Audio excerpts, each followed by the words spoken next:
Howdy, everyone, and welcome to Academic Freedom versus Academic Integrity. We have four panelists here to argue both sides, and from the audience, there will be a Q&A at the end if y'all have any questions later. So first, we'll start with any opening statements that the panelists have. So we'll start out with. My name is Martin Peterson. I'm a philosophy professor here at Texas A&M. Thank you very much for inviting me to participate in this debate. I'm really looking forward to it. My main message is that the debate over academic freedom is not a political debate. Conservatives and liberals should like academic freedom. Academic freedom have served American universities really well in the past decades. We do not make American universities great again by limiting academic freedom. That's my key message here today. Leah. My name is Leah Tolen. I'm a sociology undergraduate student second year. And I guess my statement and something I want to emphasize is that I think academic integrity and academic freedom is important. I think they're two sides of the same coin because I feel that, I feel it should be obligated with academic integrity that if you're representing a side, you should represent the other side as well and non-biased as you did with the first. And then have the audience come to their own conclusion based on both sides that were presented in equal fairness. So I don't disagree with anything that's stated. I also agree with academic freedom, and I also agree that academic integrity is important. I suppose my disagreement may be with how we define academic freedom. So there seems to be a notion among some faculty that academic freedom means you can teach whatever you want in the classroom, that any sort of curricular oversight is censorship. And I most strongly disagree with that. I also disagree that the universities are, in fact, teaching all sides of controversies right now. I think there's an overwhelming amount of evidence that in many disciplines, professors are engaging in indoctrination or not engaging in education. For decades, universities have, departments have explicitly discriminated against faculty who did not abide by what has become an orthodoxy in many departments. The orthodoxy includes this notion that our society is systemically racist, that we have to discriminate, as Ibram X. Kendi would say, the only remedy to past discrimination is current discrimination. What sociologist Bradley Campbell calls the victimhood culture. DEI statements, which up until just a couple of years ago were enforced at a majority of departments at this university, were systematically used to exclude faculty who had dissenting opinions. Classes, there's an excellent study that did an analysis of several million syllabi here. It's by John Shields, Claremont McKenna College, and several other co-authors. They did an analysis of a bunch of syllabi, and pretty much what they found was that on issues related to race, Israel, and abortion, and of course, if you expanded this to other issues, I'm sure you'd find the same thing. What they found was that professors generally insulate their students from the wider intellectual disagreement that shapes these important controversies. They only teach one side of the controversy overwhelmingly. They only assign texts like that of Ta-Nehisi Coates or Ibram X. Kendi or Michelle Alexander, The New Jim Crow, that really only teach one perspective. And in their summary article, they say, well, this isn't really indoctrination, but it looks like indoctrination. Okay. In my view, if it quacks like a duck and it looks like a duck, it is a duck. So we have a major problem in academia today. And it has to be addressed. And I would prefer it to be addressed internally. But it hasn't been. It's been going on for decades. I mean, even Martin's very own class, I have his textbook on moral ethics. I read the chapter that he assigned for what he called was censored race and gender ideology. The only primary source readings at the end of the chapter, there's several readings by scholars. Everybody's a critical race theorist. No dissenting view. Yes, you're right. The chapter does do a relatively fair analysis of the sides of affirmative action, but it presents almost as if it were fact that society is systemically racist when it talks about biases in policing and the Black Lives Matter movement. It fails to cite a lot of the social science evidence that, in fact, police are not killing blacks in disproportionate numbers. So, I mean, yeah, so this is a problem we have in academia. And curricular oversight is not censorship. We have a problem. We're not policing ourselves. And yes, that means that the people who are supposed to hold us accountable to the people who pay our bills, the taxpayer of Texas, families, and Florida regions, do have a duty to intervene and to make sure that we are teaching sound knowledge and sound and rigorously, methodologically rigorous knowledge, which in many cases we're not doing. Thank you. Hi, my name is Justino Russell. I'm a psychology major, class 2026, and I agree with Adam. I'd say that there's been a lot of research, and it's become statistically undeniable in the past, even more explicitly in the past 2 decades, that academia has drifted away from being a marketplace of ideas, and it has become more of a indoctrination camp, I would say. And again, I would, like Adam said, I would agree in principle with academic freedom, but I think with a great academic freedom comes great academic responsibility. And I think our friends here on the other side of the aisle will tend to use the euphemism of academic freedom to indoctrinate and to kind of, like you said, teach whatever they like. And I have plenty of examples of that that I'd love to get into, but I think those would be my opening remarks. So we'll have a few questions, and I'll let both sides kind of answer the question, and then from there we'll have more free time. So the first question is, what is the difference, if any, between a professor teaching a contested idea and a professor advocating for it? And does that distinction matter for how we think about academic freedom? Start with this side.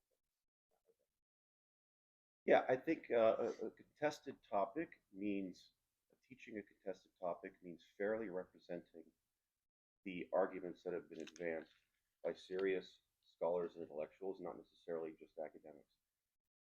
Advocating for it means only showing one side or caricaturing the other side and making it seem as if the only position reasonable people can take is the one that the professor supports. I think I'll let Peterson. Let me first of all respond to some of the points made by Adam. No one claims that professors have a right to say whatever they want in the classroom. That's not academic freedom. What you say, first of all, has to be relevant to the topic of the class. If you teach geography, you cannot talk about Plato, because Plato had nothing to say about geography. Then what you say has to be based on your expertise. If you teach geography, you cannot claim that the earth is flat. So this idea that you have to present opposing perspectives, that is not always the case. If you teach geography, you don't have to consider the view that the earth is, according to some people, flat, because there is no sufficiently good evidence. There are no peer-reviewed articles written by experts claiming that the earth is flat. That's just nonsense. That view doesn't reach up to the relevant level of epistemic uncertainty. But I agree that when you discuss other topics, it is definitely appropriate to present alternative perspectives. If you teach economics, for example, you should perhaps not take capitalism for granted. You should at least consider the idea that there might be other ways of organizing an economy. If you teach ethics, well, I mean, I think many issues are controversial. I mean, I agree that it is appropriate to discuss alternative viewpoints. And I strongly disagree with Adam's claim that we have a problem with indoctrination at this campus and that we therefore need government intervention. I am not familiar with any convincing case showing that indoctrination is happening on the campus. Adam is attacking my course. I talk about abortion in my course on contemporary moral issues. I do not indoctrinate my students. I present arguments for and against two positions, pro-choice and pro-life, and I let the students decide. And that is also reflected in the textbook. One final comment about critical race theory. According to Adam, the textbook I use, which is now in its 10th edition, is a widely used textbook, is full of critical race theory. Well, if that is the case, we have to admit that the Supreme Court ruling on same-sex marriages from 2015 counts as critical race theory. That's one of the texts that included at the end of the chapter you talked about. So I strongly disagree with the idea that there is indoctrination happening on campus. There is just no evidence of that. And keep in mind that Melissa McCall, she was fired without a due process. Adam probably believes that she indoctrinated her students, but the university failed to show that when they had to prove a case in Catholic, and now she has sued the university. There is just no, it's a myth that this indoctrination happening. That's my view. Yeah. Oh, yes. So I also disagree with what Mr. Adams said about how this has courses are representing both sides equally. And the reason I disagree with this is my experience in previous sociology classes, where a professor that is teaching socio methods of research once said that she can't eloquently represent this side because due to the policy implementation, it would put her in a really bad spot. And I think that was, I felt sad, and I felt a little betrayed at my institution that they would allow this, and because I think all sides need to be heard and represented, even if it's one that I don't agree with, but someone else might agree with, and they can formulate their own argument to why they agree with that side. So I'm just gonna, I have your textbook right here, Martin, and I got the chapter that you assigned for race and gender ideology. There are 4 articles in the back. One is called 5 Faces of Oppression, Racisms by Kwame Appiah, How to Be an Anti-Racist by Ibram X. Kendi, White Privilege, Black Rights by Naomi Zak. And that's it. Right, you're looking at the wrong chapter. But of No, those, this is the chapter you assigned. of Chapter those 13. four, This is what you assigned. This is literally what you assigned in your syllabus. Of those 4 texts, I think it's just not true that they all qualify as critical race theory. Okay. Read the text and let If you the want to be student discuss pedantic them. about how you define it, but they all take the same perspective. And now keep in mind that I actually assigned Plato and not one of those texts. Plato was censored. That is, I think, what... That is actually not true. Plato was not censored. What was censored was your abuse of Plato to try to argue that there are more than 2 sexes, which is about as scientifically vacuous a notion as the notion that the Earth is flat. Okay, let's get the facts straight. You had a module in the course that you deliberately titled Race and Gender Ideology so that it would run afoul of the Regent's policy. You attached a Plato reading to it, and then just so you could get pressed. I mean, your department had told you couldn't teach that module. She didn't say you couldn't teach Plato. May I respond? Yes, please do. Yeah. So I disagree strongly with that characterization of what happened. So I listed some excerpts from Plato's Symposium on my syllabus. I sent it to my department head. She explicitly told me to remove the Plato readings. That email is available online. You can read it for yourself. It's a very clear We have it here. email. It's obvious that I was not allowed to teach Plato. Sure, other professors on campus get to teach other readings by Plato. But hey, Plato was still censored. You cannot claim that Plato wasn't censored if you read that email. What is the evidence for that idea? And here I assume that everyone agrees that in the philosophy department, philosophy professors should get to teach everything that Plato wrote. Of course. And I have, of course, not committed myself to any specific interpretation of Plato. I've just listed some excerpts on my syllabus, and that was censored because the government doesn't want to give me the opportunity to discuss Plato with my students, despite the fact that Plato is clearly relevant for the topic of the module. Professor Peterson, I think I've been following this very, very closely since all of this started. I have an entire thing printed out. It's just blatantly not true that Plato is censored. Regent stated in the last Can we read February. the email? Absolutely, yeah. Let me It just says, finish you with may mitigate some. your course content to remove the modules on race and gender ideology and the Plato readings that may include these. Yes, and the Plato readings Yes, that so may. the That problem- may include Isn't that censorship of Plato? If not, tell But me why Plato not. doesn't teach gender ideology. That's the thing. Like you're talking about the dialogue of Aristophanes or Aristophanes' speech. There's nothing about gender ideology in that speech. So your view is that I could have kept Plato on Yes. the syllabus? And Okay. my view is that most likely your department head, who also opposes this policy, maliciously tried to comply with it so that you could say Plato was censored.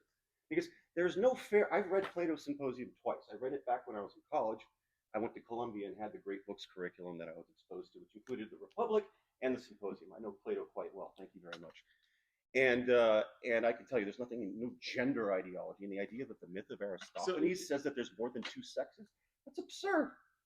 Let me just check that I get your view right. So thank you for sharing your view. That's very helpful. Your view is that I could have kept Plato on my syllabus Yes. and not risk any kind of repercussion from my department head. My department head told me to remove Plato. Because But you're teaching it on a module. I could have insisted and said, I'm going to teach Plato anyway, despite that email. Well, you're going to say, you could have said, I'm going to teach Plato, but I'm not going to teach gender ideology.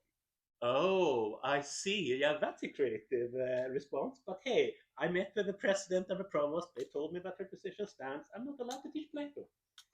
This is, I don't know. I can't believe. It's malicious compliance. I can't believe There's Dr. absolutely Peterson nothing in thinks. the Regent's policy that would imply No, that. it's very clear that the whole problem was not Plato being taught. Plato's being taught in over 150 courses throughout the Texas A&M system. You know, Western culture, Western civilization, the foundational texts of our civilization are being taught in over 66 courses, according to my own analysis, in this specific campus, according to the 2025-2026 catalog. And it's clear to anybody that looks into this and looks at your previous syllabi, not only from 2024, but 2023, and all the way back to 2021, that Plato was not in any of these syllabi. But what happened? You do have a history, and we can go into your history, according to your curriculum, of activism, not of neutral, teaching as you try to portray yourself to be. And you saw this as an opportunity to kind of get some publicity. So what did you do after you heard about this policy being enacted? You got Plato. You found, a passage that could be misconstrued as advocating for gender ideology, and you, first of all, you changed the module from race and gender issues to race and gender ideology, which is specifically the language of Policy 801. So that kind of suggests that you were trying to get that flagged and removed in the first place. But not only that, you put Plato out of all the modules that you could have put him in if you were genuinely a student of Plato and a passionate, philosophy professor that loves Plato. You put that Plato reading in the race and gender ideology module. So how can you not say that that is clearly a manufactured scandal? May I respond? Yeah. So first of all, I did not reach out to any journalists myself. New York Times called me when they found out about this. So it wasn't really a manufactured in that way. I was genuinely surprised that Plato was censored. I was not surprised that the other parts of a textbook chapter was censored, right? Because that was clearly incompatible with.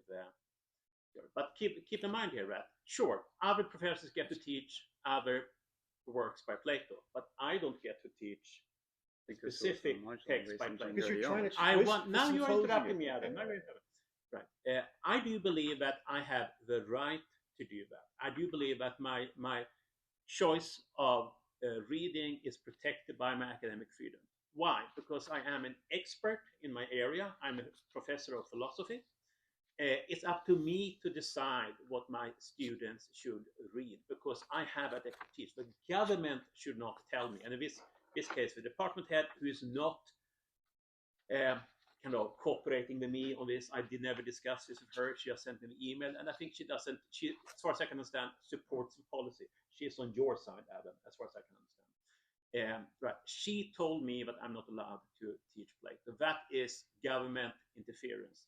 And this is Young Americans for Freedom. You all like freedom, I believe. How can you be okay with the government telling people what ideas can be discussed in the classroom? Isn't that indoctrination? That's how we taught philosophy in the Soviet Union, right? The government told the professors what parts of Karl Marx they should discuss with the students. Is that what we want to do here at Texas A&M? Listen to the government. They tell us what parts of Plato we can teach and cannot teach. That's just not the way forward. That's not how to make American universities great again. Something I would like to also mention in addition to that is that I'm not a philosophy expert. I don't claim to be. I think philosophy is great. And when you did that Plato Symposium lecture under MOVE's organization, I thought it was brilliant. Not just your lecture, but the atmosphere with students along in it.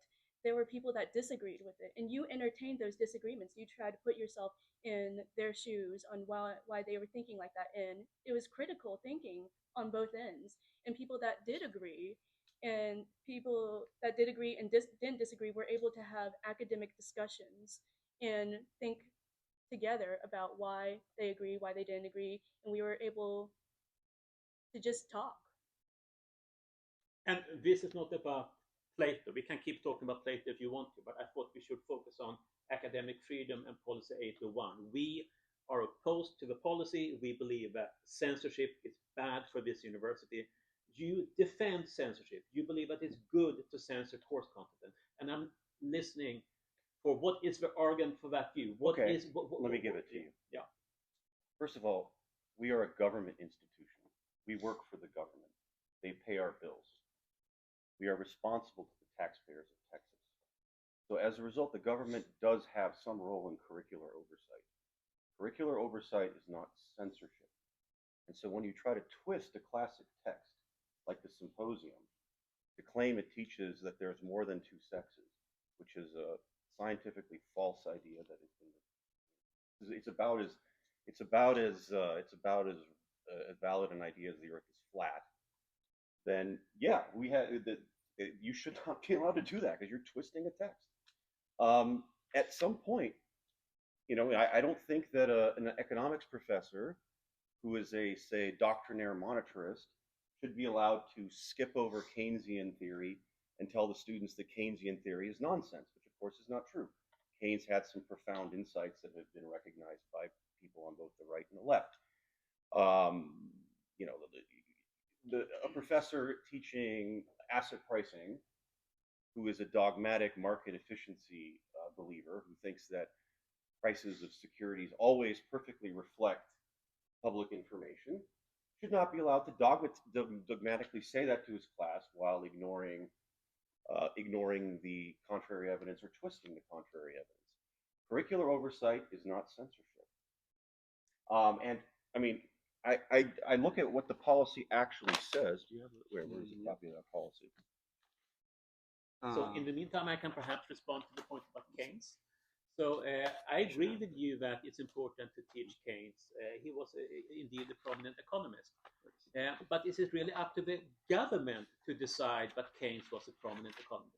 Isn't it better that the experts, the professors of economics, decide that his work is still worth teaching and is relevant? They have expertise.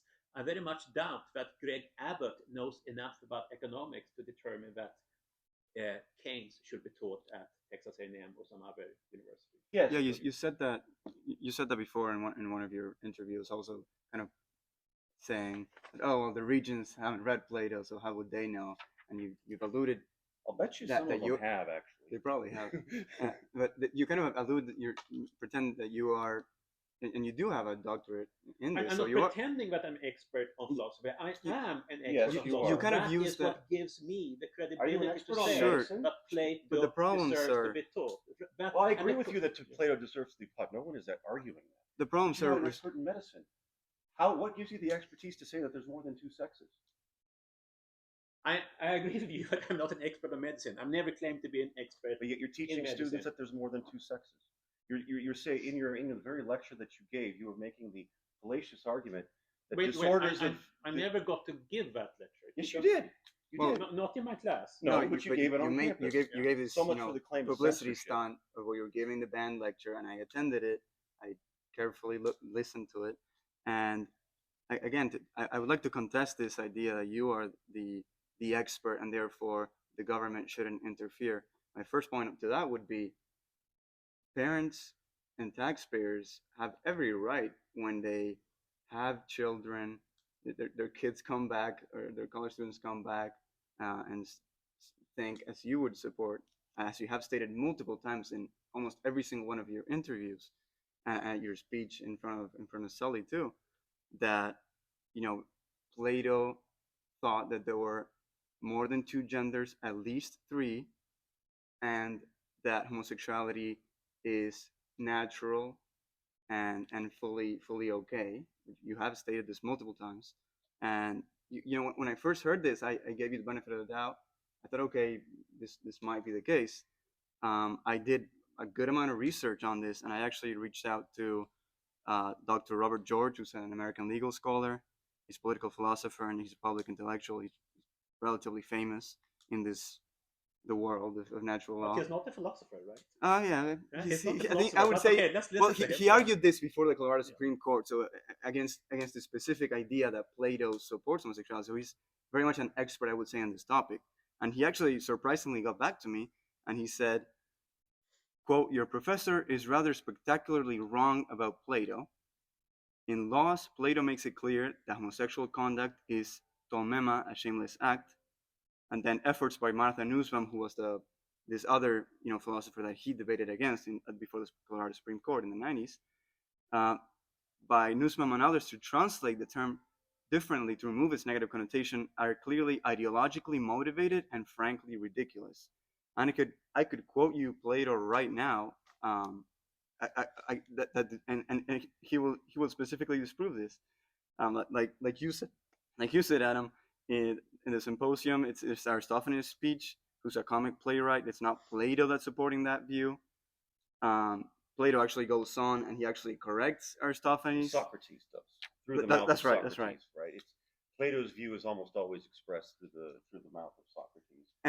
And he also uses in laws, he uses the words paraphysin in the Greek that mean contrary to nature. And in the Republic, we also see that in 403b they use the Greek word manikon, which refers to acting on those impulses as mad or insane. And in the Phaedrus too, in the analogy of the horses and the rider, which I think you quoted in your lecture, the whole point is that the black horse will kind of give you these mad impulses to act on these irrational feelings that you have, but the whole point of that lecture is that idea is to not act on those and have beauty. It's not, he never says at all, he actually says the opposite, that homosexuality is fully natural and fully okay and nothing problematic, as you've said multiple times. And on the gender ideology point, he makes it very clear that there's only male and female. He never distinguishes. And for you to never have quoted laws or the Republic, which are, as a doctor of philosophy, you should be very aware of. And in your lecture, it was very disappointing to see this. You, in order to be able to say that you were presenting both sides of the aisle, you kind of put two bullet points, and one bullet point was the gender ideology view, and then the biological distinction of the two sexes, the gender binary. And I was surprised to see that throughout the whole talk, you dedicated the overwhelming majority of the time to debunk the binary view of sex and to kind of defend the first. So again, it's very clear from anyone that takes any serious look at this that you are not a serious, academic with a genuine love of Plato, but you're nothing more than a political activist, I would say. And I would question your expertise on these things. Very disappointing. Okay, that was a strong claim. So let me first of all say that I'm proud of one thing, namely that I have convinced the entire campus here that Plato is worth reading and that people are reading Plato and discussing Plato. I think that's just wonderful. Thank you for doing that. But then comes my next question. What on earth would have prevented you, if you had taken my class, from raising those concerns, discussing them with your TA in the recitation, and having the conversation like we're having now? Isn't it great that we have the freedom to discuss different interpretations of Plato? You clearly have one interpretation of Plato. I haven't really presented an interpretation of Plato because I've spent 2 minutes in another public lecture talking about him.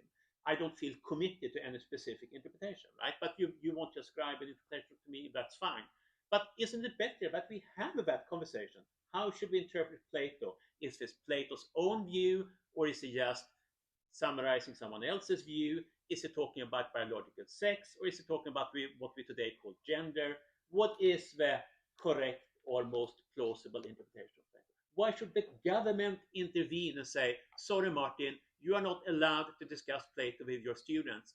We have determined what the officially correct interpretation is, therefore Plato must be censored. Right? That's where we are now. That is the de facto consequence of the view that you're defending. I'm strongly opposed to that. I think everyone should have the right to discuss Plato and interpret Plato the way they want and give arguments for why their interpretation is the correct one. That's what academic freedom is ultimately about. It's not about government interference, the government telling you that you must interpret Plato in this way. That's what happened in the Soviet Union. This is young Americans for freedom. You should very much be opposed to how Plato was taught in the Soviet Union. They had an official interpretation of each major philosopher, and that was what the professor in the Soviet Union had to teach the students. That's not how we do it in Texas. We like freedom. We are for academic freedom. Let everyone read Plato, let everyone debate Plato in whatever way we want, and then we see who has the best interpretation at the end of the day. I am completely in agreement that we should read Plato and freely interpret it and debate him. It's his side of the aisle, just for the record, that wants to censor philosophers like Plato and writers like Shakespeare because it's kind of racist to focus on them, and it's. Do I want to censor Plato? No, the people that attended your academic freedom protest were very much those types of people. Yeah. I'll just make that point. Yeah, I mean, the policy that the regents say here is you're not supposed to advocate for gender ideology, which is the concept that self-assessed gender identity should replace the biological category of sex, or that biological sex has less value or legitimacy than self-assessed gender identity. Plato doesn't do that. And I mean, I'm perfectly fine with discussing Plato and the meanings of the myth of Aristophanes. But if you're going to advocate in the classroom that there are more than two sexes, that is false information. And it is not a violation of academic freedom for the government, which funds Texas A&M, to exercise curricular oversight. Now, you're right. I think the experts should be the ones that exercise curricular oversight. My problem is that in certain disciplines, the experts have all been corrupted. The experts have turned into ideologues. And so then the question is, what do you do? Like in sociology, for example, right? I mean, we have a whole, like the American Sociological Association has a whole section on Marxism. Marx's theories should be taught as historical curiosities, but they are scientifically and logically unsound. John Maynard Keynes, I think, had a really nice saying that Marx is the obsolete textbook, illogical. It is. The very first chapter of Das Kapital, where he talks about the labor theory of value, it's so full of contradictions and empirical falsehoods, and pretty much all of Marx's theory rests upon the labor theory of value. So it's a debunked, nonsensical theory, again, about as relevant to economics as the phlogiston theory is relevant to chemistry. Now, economists, thankfully, have not been ideologically captured to the same degree that others have. So we're not indoctrinating students into Marxism, but sociology professors do, in fact, do that. And so when the experts have been ideologically captured and are adhering to an ideology and telling everybody wrongly that their expertise tells them that this is what should be taught, what are we to do? I mean, the state ultimately owns the university. This is the government. We are the government. And the state has an absolute right and duty to exercise oversight.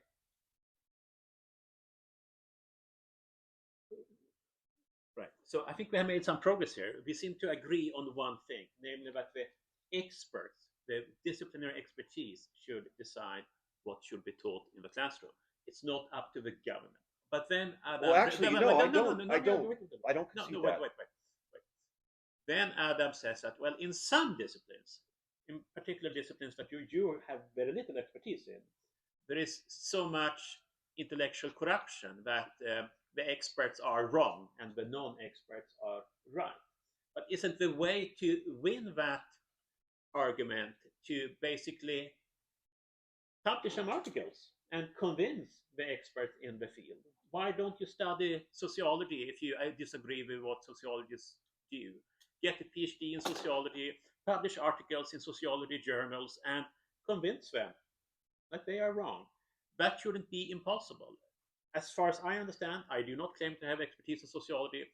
When sociologists discuss Marx, we are not really talking about his economic theory. They are talking about other aspects of his work. But what do I know? I don't want to be the one who tells the sociologist that, oh, you are interpreting Marx in the wrong way, you shouldn't talk about Marx. I think it's up to the sociology professors to decide that for themselves. And if I disagree, I should become a sociologist myself. So let me give you let's listen to what Leah has to say, yeah. because she's the one here who actually knows the most about sociology. I'm training to be a sociologist, and through that training, I'm asked, do I agree with fundamental theory? Do I agree with conflict theory, which is under Marxism? Do I agree with basically inner subject theory? And at first, I would initially say that I agree with fundamentalist theory under Emil Durkheim, but I am challenged to consider the conflict theory. And although I still disagree with it, I think having these discussions is very important to have. And another thing I would like to address is that we're an institution that is run by the government, is what you said, right? Mhm. And I think that just because we're run by the government, we still have the academic integrity to present both sides, not what the government wants us to present. So I'll just, my one rejoinder to that is, I have a friend who's a former sociologist at Texas A&M, Art Sakamoto. He left to go to Hong Kong Baptist. He's not a Baptist, he's not even a Christian. He says he has more academic freedom in Hong Kong Baptist than he has at Texas A&M. Because in his discipline, there is only one view that is, where you can actually get published, which is that, oh, racism is systemic. He had to actually, he had a paper in which, with a junior co-author, he showed that there is no wage discount for Asians relative to whites anymore. That they make the same relative to whites once you properly control for everything. In order to publish that paper, he was forced to drop control variables, state controls, just so he could show a negative significant coefficient. In other words, he was forced to corrupt his own research to get a paper published. This is what happens when whole disciplines get corrupted with ideologies. They stack their journals. They will gatekeep and prevent people from publishing articles that go against the narrative. And the fact of the matter is, you don't have to be an expert in the field to recognize bullshit and nonsense. And that is why we have lay boards oversee universities. And lay boards can also hire academics, or they can be advised by academics. They can take experts, outside experts, to evaluate what's going on. But at the end of the day, that's what we need. We have to convince the laymen who fund us that we're teaching sound knowledge and that we're not indoctrinating students. And I think the evidence that we're indoctrinating students is overwhelming. Like I say, there's studies and reams of this. So I agree that it's important for a public university to show to the public that we contribute to society. But I think we should do that at a university level. It's not appropriate to do that for each individual publication, each individual course, each individual department. The university as a whole contributes to society. And we do that by being a place that is a little bit isolated from direct government interference. We have special freedoms and rights that other government employees do not have. Historically, that model has served us really well. Part of the reason why American universities are so great is that we do have more academic freedom, perhaps not at Texas A&M anymore, but in the country, than in other places. Right? I was not born here. I came to the US to teach and do research because I like the American academic system. The American academic system that existed in 2014 when I arrived. Now things are changing. Now it's becoming a little bit more like the Soviet Union. That's bad. The government tells us what we should think and what we should teach. And that will, of course, lead to kind of intellectual disaster. Not overnight, but over several years. We will not be able to attract the best professors. They don't want to come to Texas A&M if they learn that the government is going to tell them whether they can teach Plato or not, which is what happened to me. In addition to that, in influencing professors on what to say and do to their students, I recently tried to make a survey for my soci research methods, and not for my soci research methods, but in, I would say, respect, because we are learning about surveys and how to appeal to the audience and what the audience needs or what they to make them feel heard. And I asked my professor if she could look over it, and she had to deny me because of how her hands are tied from her department. And I just feel that it's wrong for her to have to turn me down with something that includes academia and that includes me. Would you mind elaborating on what specifically was turned down? My survey that asked the opinions, the public, faculty, students, and staff about whether they agreed with the policies, disagreed with the policies, do they feel like they belong at A&M, or do they not feel like they belong at A&M, and why? So you wanted to, I just want to get it clear. Yeah. So you wanted a survey as to whether or not the students agree with this policy about race and gender identity. Students, staff, faculty, Okay. yes. And on what grounds was it denied? I'm curious.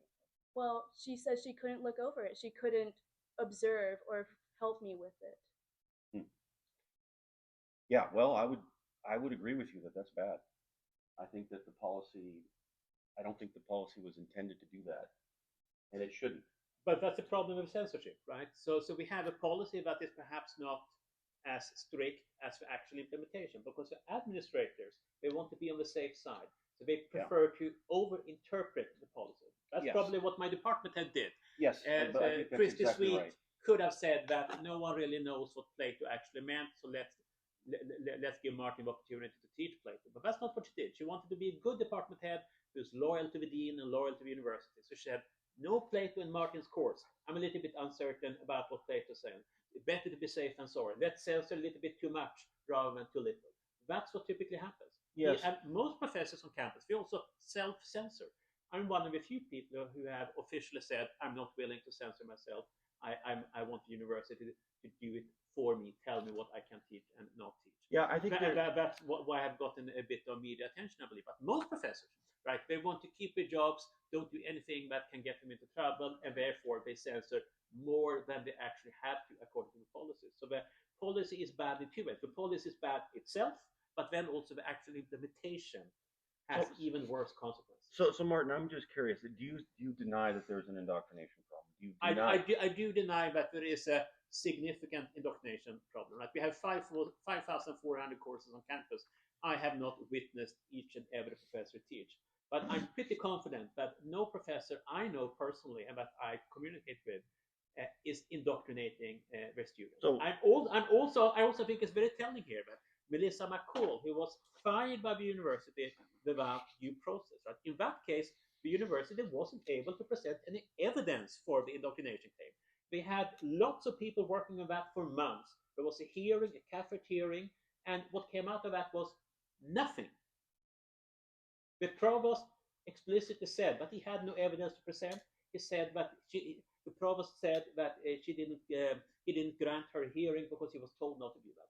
So the provost is on tape, quoted in a lawsuit, quoted in the New York Times, saying I don't care about the rules, I'm just do what my superiors tell me to do. Yeah, well, our provost That is is, an of idiot. course, totally inappropriate, and that undermines the claim that there is systematic indoctrination going on this campus. If you can't even make the case for that course, what course can you make it for? Name a course, name a professor, show me the evidence. Professor Peterson, why was Melissa McCool fired? The official excuse was that she did not comply with some rule about the course content. She was too. What did she teach specifically? So Melissa McCool taught a class on children's literature from a gender perspective, asking questions like, why are there so many white heterosexual couples in children's books? Why are there no children's books with non-white people or same-sex parents? That seems to be a relevant question to ask in an academic course. Specifically, she was fired because there was a very brave girl that I commend who recorded her and publicized her slides that specifically said that queerness is not too adult for little kids. And when teaching her children's literature class to her college students, she would say that I blanked out on the second quote, but They should be allowed to explore their gender. Or exactly like exactly that children as young as 3 years old should explore their gender identity. Do you agree with this, Professor Peterson? Do you agree that children as young as 3 years old should be taught to explore their gender identity? I do not have a view on what should be taught in the Department of English. I believe that it's up to the experts in that department to decide. English does not give a person expertise as to whether children should be allowed to explore their gender or not. Be confused about their own gender. They are experts on literature. But that's not what she was teaching. She was teaching psychology, attempting to, it appears. Yeah. I also looked at that syllabus. That syllabus had a reading arguing that the cat in the hat was racist. I mean, I'm not kidding. I don't know how you don't see that there's indoctrination. I mean, that's just like the whole. I have a friend of my colleague, one of my colleague's friends, Tim Dye. His daughter took that class, and that whole class, every single lecture, was about, can we find the racism in this book? Can we find the sexism in this book? That is not a children's literature course. That is an exercise in confirmation bias. As Robin DiAngelo famously said, the question should not be whether racism or sexism is present. The question should be, how does racism and sexism present itself? So her course was not a course on children's literature. It was a course on trying to find racism and sexism where it does not exist in literature. I looked at the syllabus, I read some of those papers, and I don't have to be an expert in English to see that this is vacuous nonsense that the Texas taxpayers don't want to pay for. But Adam, let me just ask you how you think a university should be run. So you claim that you're not an expert on topic X, you're not an expert on topic Y, etc. But you still have strong views about what should be taught in those classes. So you believe that your non-expertise should trump the opinions of the experts in the discipline. You're saying that the taxpayers, they want this content rather than that content. So let's give the taxpayers this content Martin, rather than experts are not infallible. No, but now, Experts now you're interrupting me. That's a hard rule in a debate. No interruptions, okay? So I'm just trying to understand your model here, and it doesn't really make much sense to me. Should we have some sort of referendum about what content to cover in each and every course if the aim is to please the public? Historically, academics have sometimes explored controversial ideas and proven to be right. We have an endless number of examples of academics who have said things that the public has disagreed strongly with. We can talk about whether the Earth revolves about the sun, etc. Astronomy. We can talk about Charles Darwin. We can talk about Einstein, the reception of his relativity theory 100 years ago. It's not that uncommon that the public disagrees with what professors have to say. And that's okay. Let the professors make their claim. Let the professors have the debate. And a couple of years later, we will see if what we said made any point. And we should be willing to let some professors say crazy things that we later believe to be false, like phlogiston theory. That's an example of a bad theory, but it was probably good that it was discussed at some point, because that helped us to understand chemistry better. So we should have the freedom, let professors make claims that are sometimes false, sometimes strongly incompatible with opinions of the public, etc., etc. That serves the university best in the long run. Tolerate some views that you don't agree with. Let those professors speak and just be okay with it and object to them. That's fine. So you're conflating two things. You're conflating saying crazy things in one's scholarship, which I agree should not in any way be limited. The second thing that you're conflating that with is abusing one's position as an instructor to indoctrinate students into an ideology, when what you really should be doing is teaching them about the subject. I don't have to be an expert. Experts are not infallible. Experts can be wrong. Experts can and have abused their position and their authority to push transparently wrong ideas on the public. As recently as COVID, we have the example of COVID, right?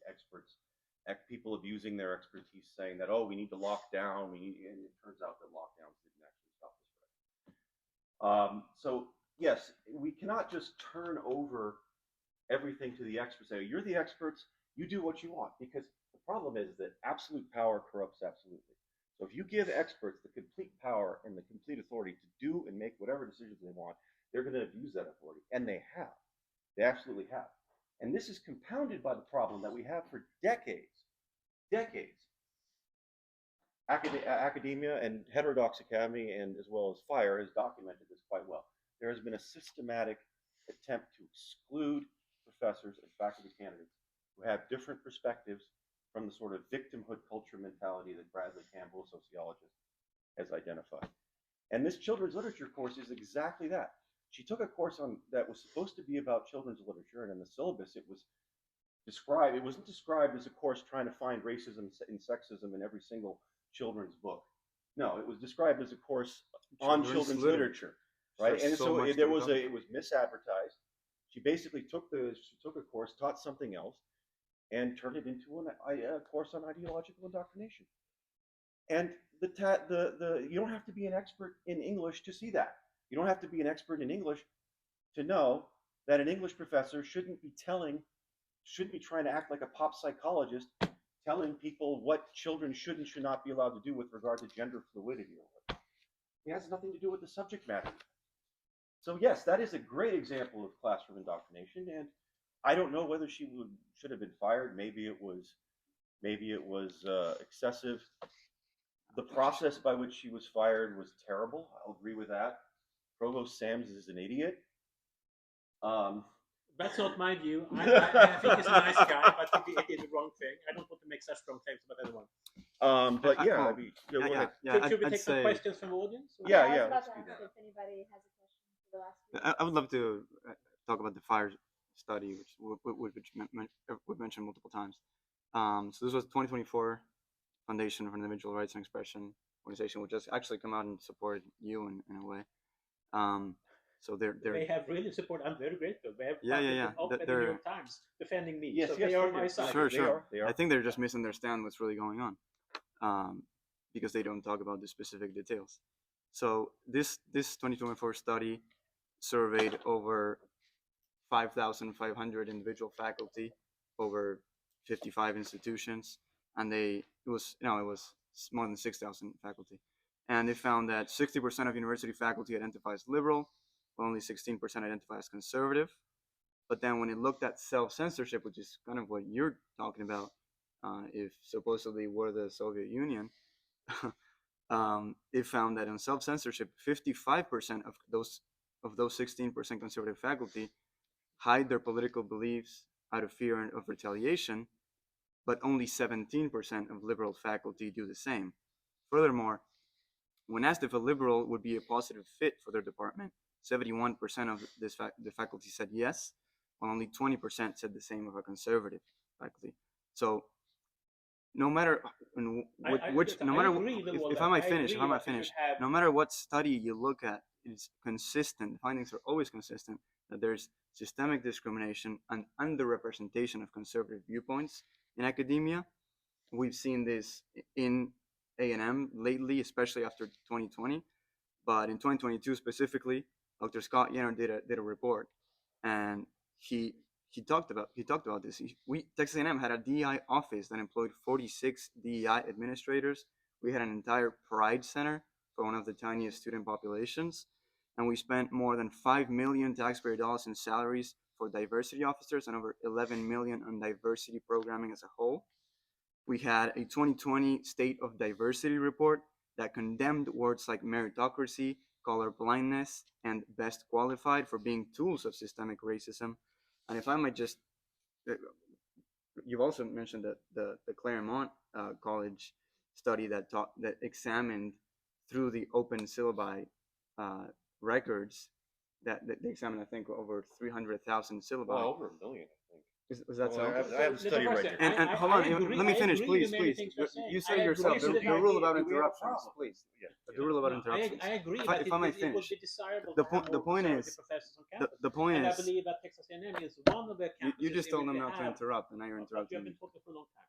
Well, let him. Let me finish. Let me finish. It'll just take a quick minute. So the point is that if I'm also mention a couple personal examples, I had a geography class, and it's funny you mentioned the geography class being misused. There was literally a geography class here that was a core class that the professor, instead of teaching actual geography, she made it about debunking immigration myths, talking about the noble savage myth and how the colonialism came over and did a genocide to the Indians. She even mentioned the hoax of the Canadian boarding school mass graves that turned out to be completely debunked. So, and I actually asked this professor, why this was the case, especially for syllabus didn't mention these things, and she told me specifically that her goal was, quote, to get at some of the narratives that are out there. And the slides were literally titled, debunking immigration myths. And if you went through them, they were basically just trying to debunk the Republican Party platform. So it is undeniable from any serious, any serious research that there is a problem of systemic, underrepresentation of conservative viewpoints. I'll just say non-leftist. And non-wacko leftist. Right. And the people like you, and Felix, excuse me, and the people like you that say, oh, look at me, I am presenting both sides of the aisle. You'll just make a straw man and of the Republican view, the conservative view, or the Christian view, and what's crazy to me is that the people on your side of the aisle, will use the hard-earned taxpayer dollars of fathers and mothers to indoctrinate their own kids against their values. Let's just get one thing straight here. I am not a left-wing extremist. I like conservatives. I agree with you that we need more conservatives on campus. But it's up to those conservatives to actually do some great research and publish their stuff in journals. If you don't, the research is there, sir. The problem is that we're not presenting. Prove that you can do good research, apply for a job, come here. And here at Texas A&M, we have lots of conservatives on campus. There is no shortage of conservative professors, in my experience. I believe we have more conservatives than liberals. That's my impression. That's empirically false. But okay, so I guess Martin. Oh yeah, let's take questions from the audience. Yeah. Yeah, David. Yeah, David. Good to see you. Well, I have a few. One, I would point out that many professions are dominated by people with particular ideology. You might consider why a particular profession consensus is dominated by people on a particular political bias. Is it only teachers that we're concerned about? Because there are other professions that are also dominated. Absolutely. And so, but I want to really ask a question that's really more direct to myself. Since I teach core classes, I'm David Babstrom from the Geology and Geophysics department. And so, for example, I teach a class on the popular class on dinosaurs. which is a core class. And one of the modules in it is about climate change during the Mesozoic over long periods of time. What the lecture teaches is that a lot of the climate change we see over the time when non-avian dinosaurs were abundant on the Earth was due to variation in atmospheric CO2. All right. So, am I teaching indoctrination by teaching that? No, you're because teaching there science. are alternative theories. Are they scientifically valid? Well, what is scientifically valid? I mean, there are people who will say that there is evidence for solar forcing or for cosmic ray flux being more dominant factors in determining climate change. In that over period? long time periods. In that time period, the time period you're specifically talking about? Yes, there are people who would say that that is true over the entire Earth history. So am I supposed to include those viewpoints? Or am I just, or should I be able to continue with talking about atmospheric CO2 being the main driver of climate change over the 190 million years? So can I ask why you wouldn't teach that alternative theory? Well, okay, so this may actually go better with a different, well, why wouldn't I teach that alternative theory? There's only so much time in the classroom, as I'm sure you're aware of. Of course, yes. Right? And so, Yeah. like, we decide what to talk about. And I'm sure that anyone who's ever taught a class and anyone who's ever sat through a class has been there when the faculty member explained what someone thought at some point and made a joke about it. Yeah, of Like, course. I do that all the time. And yeah, everyone does that, right? Yeah. So at what point are we supposed to devote time to what is potentially a controversy that someone may view as controversial, right? Yeah, there's specifics about how our system handles things, and there's differences with the other systems, right? And at the moment, our system has said nothing except about matters of a particular nature. But if we were the UT system, this would be very much on my mind about, well, am I supposed to consider that a controversial issue?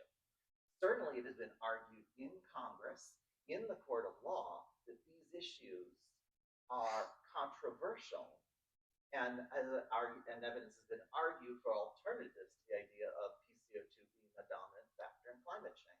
Well, is it a genuine scientific controversy? Like, is there evidence in your mind that this alternative, I'm not an expert in this, so I'm deferring to you. Is there actual evidence that would suggest that this other factor could be important as well? I see, here's the thing. I'm a paleontologist. I work That's on awesome. fossils. I work on how we reconstruct what organisms used to live in the world. Of course. And the fact that my core class touches on climate change, ultimately I'm teaching what I've been taught. I don't read, well, I do read papers on paleoclimatology, but I don't read them. They're not, I will probably never write a paper about paleoclimatology myself. That is a different field, but of course it's going to come up in a class about dinosaurs because I'm supposed to teach about the world they lived in. Of course. As part of that class. In fact, that is the name of the class, Dinosaur World. That's right? so cool. That is really cool. I want to take your class. But the point is like, what is the actual, line here, right? And I think an important point here is that it is very difficult when that line is being decided. Even when there is no rule at all, there is still a line that exists. So what we teach and what we include and what we decide is enough of a controversy, even when it isn't the exact thing we work on.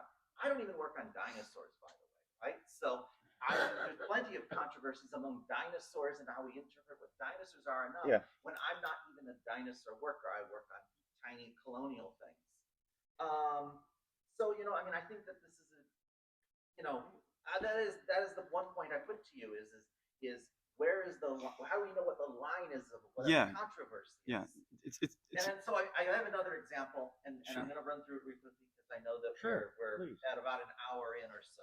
And I just wanted to put this. So years ago, I was actually approached by some other faculty members. They wanted to make a course that would cross multiple departments about the diversity of reproductive systems. A core class, actually, on the diversity of reproductive systems. Sure. All right? And I work on tiny colonial things, and they have You mean like colonial things bacteria? have really funny ways of reproducing. You mean like bacteria? When you say colonial things, bacteria? No, it's a group of hemichordates, which is a phylum that's most closely related to sea stars and sea urchins. Fascinating. All right. So, but they're colonial, like coral, like sponges, like bryozoans. All right. They're an individual is made up of multiple individuals, right? And so they reproduce in funny ways, right? And and there's also lots of other things that happen with bacteria, with fungi, which can be quite complicated. For example, Schizophilium has 23,328 mating types. I had to look that up recently because someone posted a moldy bagel from Savisa on Reddit. Yeah. So I decided to add some context there. But the point is, all right, we think we could probably agree that in a core class I should be able to teach that there's 200,000 mating types in Schizophilium, right? Sure, of course. Okay. So now here's another item. Madden in 2020 in the European Journal of Medical Genetics is doing a review on human chimerism. Are you familiar with human chimerism? No. Maybe Matt is. Are you? Yeah. Human chimerism, to explain, chimerism is a thing that happens with many, many large multicellular individuals where multiple cell lines from multiple genetic individuals are incorporated into the same individual. Oh, yeah, I've heard Usually of this. Yeah. the one twin eats another, right? It's basically sure, two are sure. Two different genetic lines are combined into one. And Madden notes in the first table over 40 cases of human individuals that are combinations of XX and XY cell lines. Mm-hmm. Sure. So that technically, those are individuals that are difficult to classify. Maybe some of them, which gamete they produce is a good indicator of what sex to define them by. I think that is how sex is defined, is my understanding. Is which gamete they produce. So yeah, or they're right, and then it's which development path their reproductive development went down, right? The Mullerian or the Wolferian. That's my understanding of what determines sex.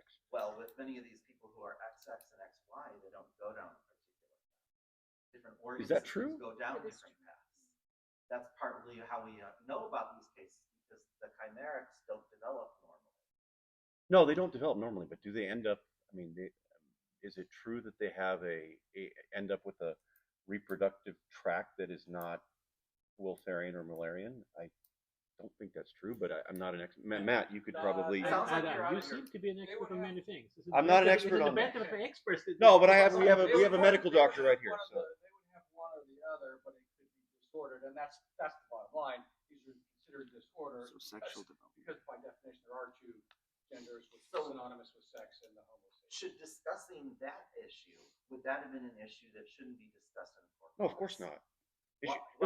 You should be allowed to discuss it. 40 people on this table. Yeah, you should be able to. I should be able to. Yes, of course. I should be able to discuss Absolutely. that there are human chimeras that are mixtures of XX and XY cell lines. Absolutely. Exactly. What you shouldn't be allowed to do is what Peterson did, which is use Plato on purpose and twist Plato to say that Plato believed there were at least two genders. No, more than two. More than two, at least three, and that homosexuality is fully okay, fully natural, and nothing problematic, which is the not what he said said should at all. Intervene and stop Peterson from Political doing interference. It's so terrible It's not if people political get to interference. discuss Plato. The public must be protected. That's when moms Of and course. dads are concerned about their Right. kids So the being government should indoctrinated, so they say, "Hey, and please so the don't government teach Oh, this guys, stuff we're to talking my over kids." each other. Interpret Plato correctly. The You work for- official we should do this interpretation again. of Plato should be No, communicated there was so much to we all didn't talk students at about. Texas A&M. That's good to know. That's my question. I think Dr. Peterson, that's your strongest argument, is as you call it, perfect world, we wouldn't need that. And I think we described that we're not in the perfect world, certainly not in academia with respect to the issues of bias. The problem I have, I think, with your position, I think we all agree that academic freedom is a critical right, a critical principle. So is, for example, the Second Amendment. I hope we all agree to some extent. Yet it comes with numerous restrictions with respect to who, where, why, how, what weapons we can possess. And this is in our Bill of Rights, right? So I guess the problem I have with your position, and maybe I'm misinterpreting it, is that you think in an area of your expertise, you should be completely, absolutely immune from any influence on Oversight. restrictions. Yeah. Oversight would be the word, I think. Rule 801, as I understand it, really only puts two guardrails, which should not be necessary. We shouldn't have rules that compel our professors to not teach that certain races or genders are inherently inferior or superior or inherently more or less racist.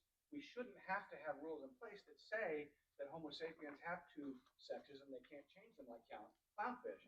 But the public determined that we did need those guardrails in place. So are you opposed to any guardrails at all? So here is my position. If I am an expert on the topic that I teach, which I am, and if what I say in the classroom is relevant for the content of the course, then it's up to me and not the government to decide what should be taught in the classroom. The government has hired me because of my expertise. They haven't hired me as someone who's tasked with presenting the government's view about Plato. If some people disagree with what I have to say about Plato, that's of course fine. Then we have an open debate like we're having right here, right now. Perhaps it turns out that my interpretation of Plato, as one person here seems to think, is entirely flawed. Fine with me. Let's publish that paper in a peer-reviewed journal. But the government should not restrict my freedom. A university in which the government intervenes and tells professors what to say in the classroom is not going to be a successful university. Parents are wasting the money they pay on tuition for sending the kids to such a university. So Martin, I have a question for you. In your ideal system, what is the how would you envision a system of oversight to prevent professors from abusing their academic freedom? Because surely you agree that academic freedom can be abused. Well, if you do it in bad faith or if you are incompetent, but that should come from within the university, from my colleagues in the department. If I start to say crazy things, if I say that Plato was a great defender of Einstein's theory of relativity or something like that, which makes no sense. But then my colleagues should step in and perhaps not ask me to teach that course next time. But it shouldn't be the government. It shouldn't be the governor of Texas who sends a tweet and asks the president of the university to. But I have to say now, we are out of time. We are 50 minutes over time. I have to leave. Okay, I have that's another fine. That's fine. So thanks so much. I really enjoyed this debate. Thank you for Yeah, coming. yeah, yeah, yeah. All righty.